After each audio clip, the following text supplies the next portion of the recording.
श्री शिवाय नमस्तुभ्यम।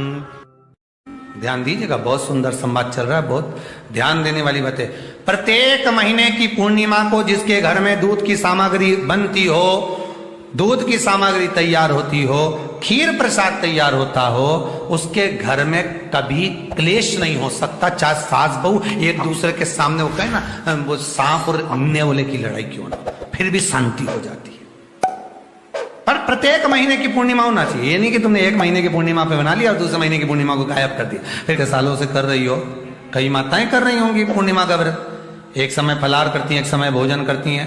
भोजन में खीर का होना जरूरी होता है पूर्णिमा के व्रत में, दूध की सामग्री होना जरूरी होती है पूर्णिमा के व्रत में। 12 महीने की पूर्णिमा करो, मना नहीं है। और पूर्णिमा उठाने का भी समय होता है चैत्री। चैत्र के महीने की जो पूर्णिमा होती है, चैत्री पूर्णिमा पहली पूर्णिमा मानी जाती है, इसलिए चैत्री पूर्णिमा को सिद्ध पूर्णिमा कहते, कार्य सिद्धात्री पूर्णिमा कहते,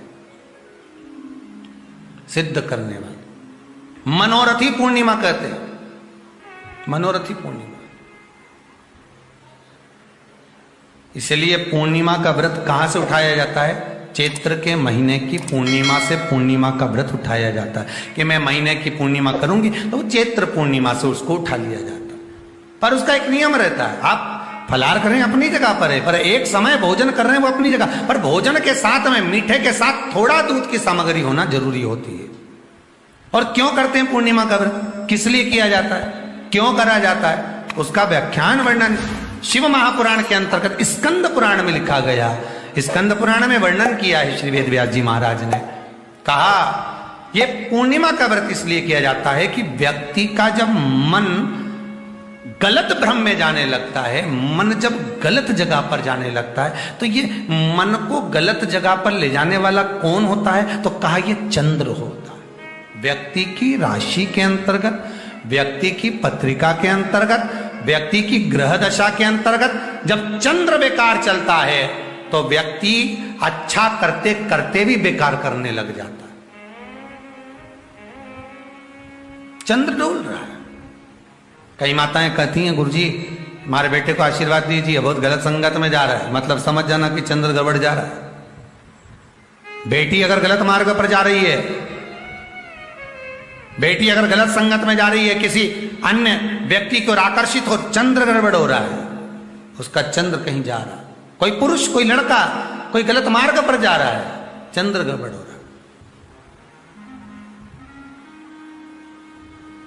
घर में जो क्लेश उत्पन्न होता है, घर में जो विवाद उत्पन्न होता है, उस विवाद को रोकने के लिए केवल चंद्र की ही, इसलिए तो पूर्णिमा घर की नारियां हमारे हिंदू धर्म में यहां तक स्कंद पुराण में कह दिया कि प्रत्येक पूर्ण। आप लोग कभी आप लोगों ने सत्यनारायण जी की कथा करवाई है? जितने लोग आस्था चैनल पर कथा सुन रहे हैं, जितने लोग फेसबुक यूट्यूब पर कथा सुन रहे हैं, यूट्यूब पर कथा का श्रवण कर रहे हैं, उनने कभी सत्यनारायण की कथा करवाई होगी। तो उसमें लिखा है हर कार्तिक, हर पूर्णिमा को, हर संक्रांति को ब्राह्मण सत्यनारायण भगवान की कथा या राजा या वैश्य कथा को कराता था, या बढ़िया कथा कराता। सुनी कि नहीं सुनी?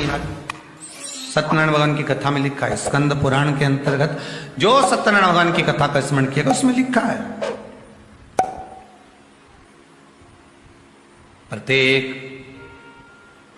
संक्रांति पूर्णिमा को सत्यनारायण की कथा करवाने लगा और ये योनि को प्राप्त हुआ, इस योनि से छूटा, इस योनि में गया। लिखा है, सब कुछ लिखा है। अब उत्ते से समझ जा कि पूर्णिमा को सत्यनारायण की कथा करने का बोला है।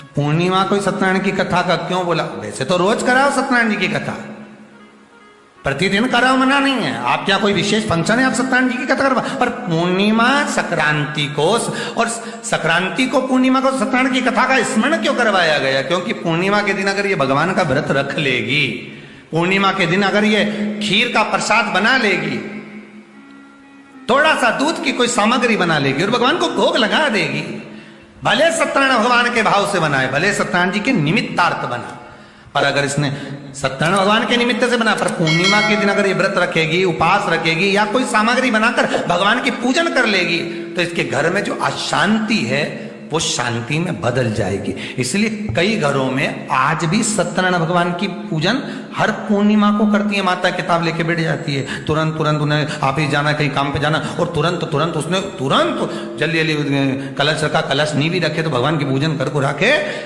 ब्राह्मण देवता को बुला लेगी, ब्राह्मण नहीं आएंगे तो खुद कर लेगी, पर करती जरूर है। इतना सा आटा सेक लेगी, पंजेरी बनाई, सीरा बनाई, मिठाई रख दो, कुछ भी करेगी पर सत्यनारायण की कथा कर ले, उसका मन लग गया उसमें। मतलब पूर्णिमा को करना है, उसको करने से क्या होता है, शांति रहती है, शीतलता रहती है। फिर निवेदन करूंगा, दुनिया में ऐसा कोई समस्या नहीं जिस समस्या का कोई निदान नहीं। हर समस्या का निदान है, पर निदान किसी दूसरे के पास नहीं, निदान केवल मेरे भोले नाथ के पास में है। आपको अगर किसी समस्या का सफल आनंद चाहिए तो शंकर की शरण में जाओ। आपको सीहोर आने की भी जरूरत नहीं है, आपको हमसे मिलने की जरूरत नहीं है, आपको पंडित प्रदीप मिश्रा के पास नहीं आना, आपको किसी बाबा जोगी के पास नहीं जाना, आपको किसी के बेल भभूति लेने नहीं जाना, आपको तो शिव के पास जाना। जो शंकर की वस्तु है उसको स्वीकार करो, बस शंकर की वस्तु को स्वीकारिए।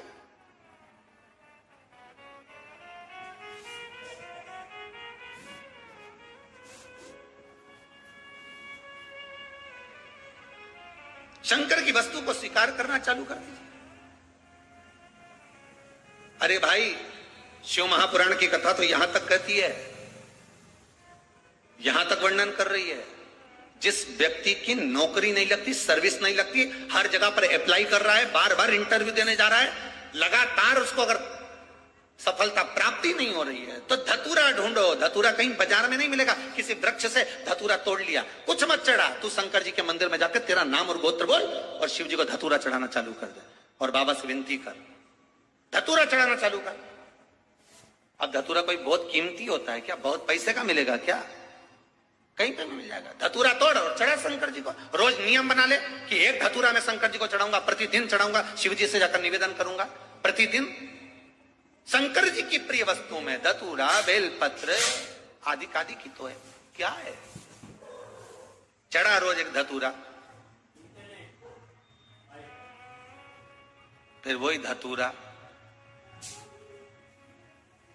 जिसके यहां तू इंटरव्यू देने जा रहा है उसी के सिर पे चढ़ गया, जो तूने शिव जी के चढ़ाया वही धतूरा वहां चढ़ा है, तो क्यों चिंता करता है।